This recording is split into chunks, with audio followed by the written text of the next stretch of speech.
Karnataka's trajectory from a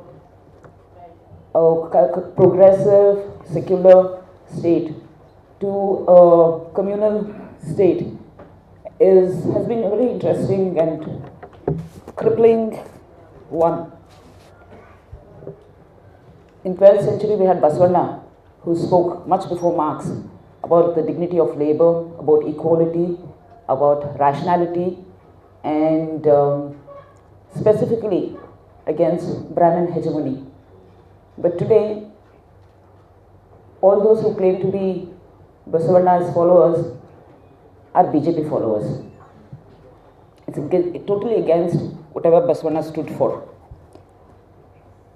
In the 19th century, there was a very famous singer called Shishinala Sharif in Karnataka. He was known as the Kabir of Karnataka. Recently, a Muslim girl, Suhana, was in the news because she sang a bhajan for Tirupati's Balaji. But of course, the media always got it wrong. Because she sang a Hindu song, I saw exactly 4 messages condemning her. But media said she was being trolled. Actually, there were many more tweets and social media posts supporting her. And to think that, we were the state where Shishinala Sharif was there, whose guru was actually Govind Bhatt. He was a Brahmin. And he had put the Janivara, the sacred thread, to Shishinala. And of course, their contemporaries had criticized both of them. But then Shishinala became so popular that when he died, both Muslims and Hindus said that he belonged to them. And actually what happened was that when he died, both Hindu rituals and Islamic rituals were followed. Even today, on his grave, every year, both Muslims and Hindus go and pray. And of course, 20th century, we had someone called Kuvempu, a Gnanapith Award winning writer, who led a kind of a movement, intellectual movement in Karnataka, where he called people to come out of their castes and communities and become universal person, And of course, we had your Anantmurthy, Kalburgi, my own father P. Lankesh, Purnachandra Tejasvi, all these people. The transformation is such that starting from Kuvempu to URA, Kalburgi, my father, they are all trenchant critics of Jawaharlal Nehru, of Indira Gandhi, of Rajiv Gandhi. But let me say that none of them ever were physically attacked, let alone death threats. But now death threats has become a common factor in Karnataka. Whether it is attacks on pubs in the name of pubs and homestays in the name of culture and protection of women, or whether it's attacks on Dalits. Let me say something very similar to Una happened in Karnataka also, which did not make much news, in the name of cow protection, or attacks on liberals and leftists in the name of Hindutva. I know that Love Jihad is still a kind of a campaign, but let me say that because of Love Jihad, one Hindu girl has already committed suicide in Karnataka. Because the police, because the ABVP and Sangees said that she was speaking to a Muslim boy on a bus. Both the Muslim boy and the girl were taken to the police station, and there the police were trying to tell instead of scolding the ABVP guys, they were trying to give moral lessons to the girl. She was so upset, she committed suicide. And with all these things, let me just give you a link.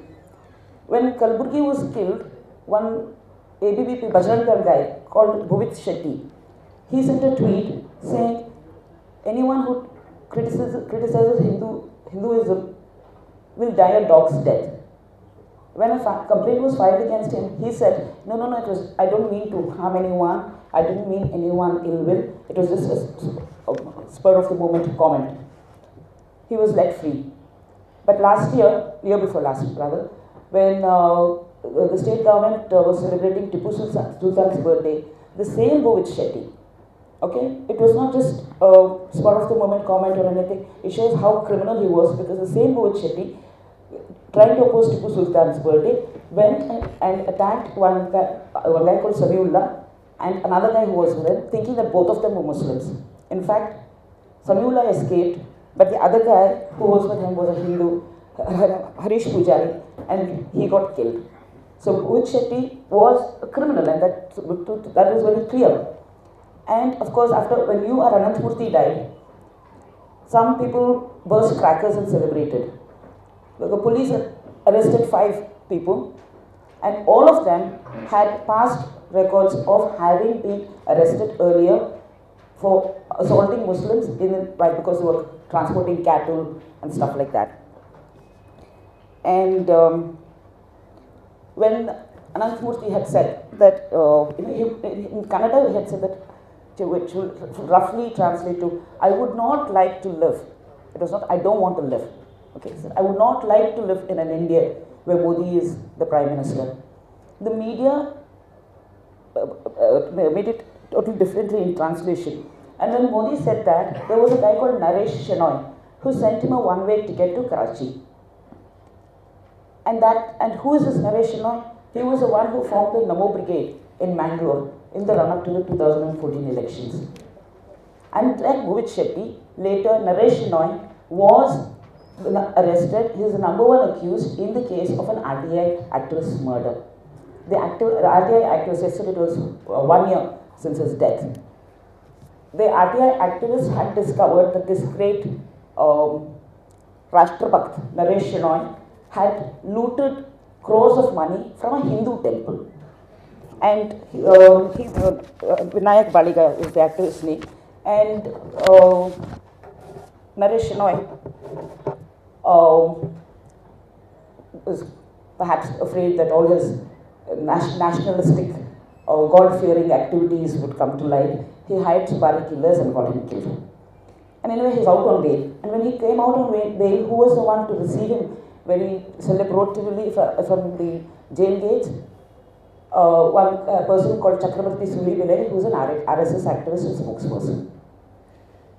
So you can see, these are all criminals. And these are the guys who, a week before last, when I had organized a program in Davangere, Yogesh Master had come to that function and he stepped out for tea. They attacked him and smeared ink on his face. Not even ink, actually, it was waste oil, which was literally burning. At least ink doesn't burn. And when I met one of the boys in the police station the next morning, I asked him, why did you do this? He said, I will do this again and again because he insulted Hindu gods. Actually, Yogesh Master has not said anything different than what historians or Dienja or anyone has already said before. And K.S. Bhagwan has been attacked, and he has been under another writer and who's won many awards. He's been under police protection, and K.S. Bhagwan, the way he might express his ideas might be a bit difficult for people to take, but he has not said anything different than what Ambedkar has written and spoken about already in whether it's Annihilation of Caste or whether it is Riddles of Rama and Krishna.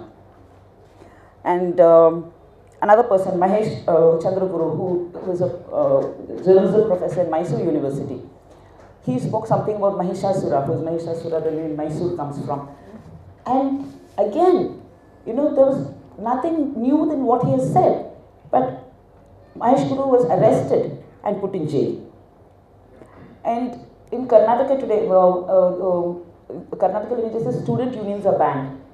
So that's, but there is something happening in the coastal and Malnad colleges today, which the students of those colleges don't care how many Rohits kill themselves, don't care how many Kanayas and Umars and Anirbans are jailed, don't care if any Najeebs disappear or Rajni Krishnas die.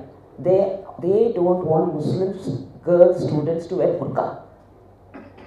And they've started this revolution there. So if you girls wear burqa, we'll wear saffron scarves. This is the height of their, this is how they're communalizing the next set of voters. And the Congress government in Karnataka, as I said, is so stupid that here Rahul Gandhi goes to JNU in support of AISF student Kanaya, and in Tumkur, AISF students are distributing pamphlets about Kanaya and Rohit, and ABVP goons attack them.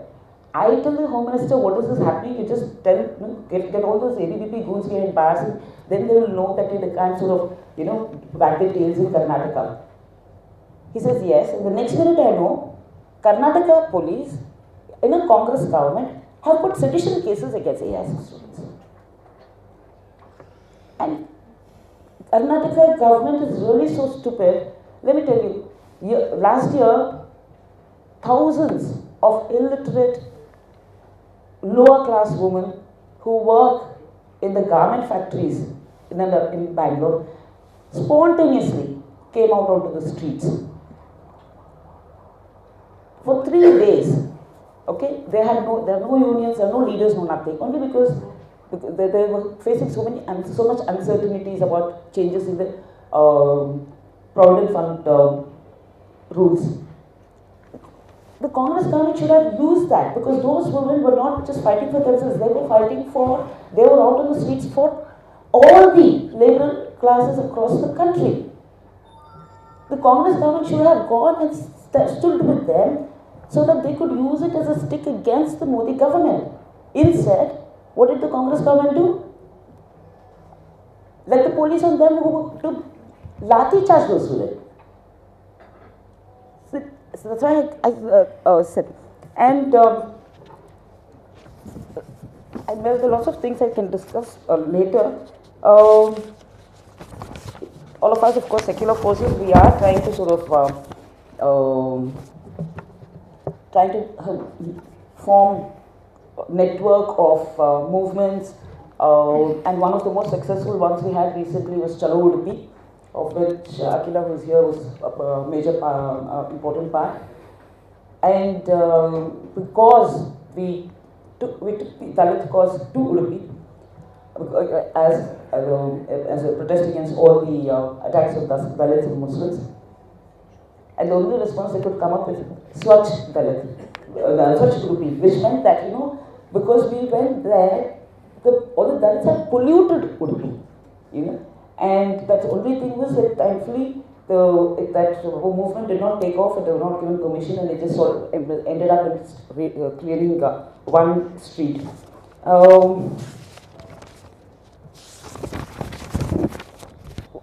Let me come back to the point that I started with.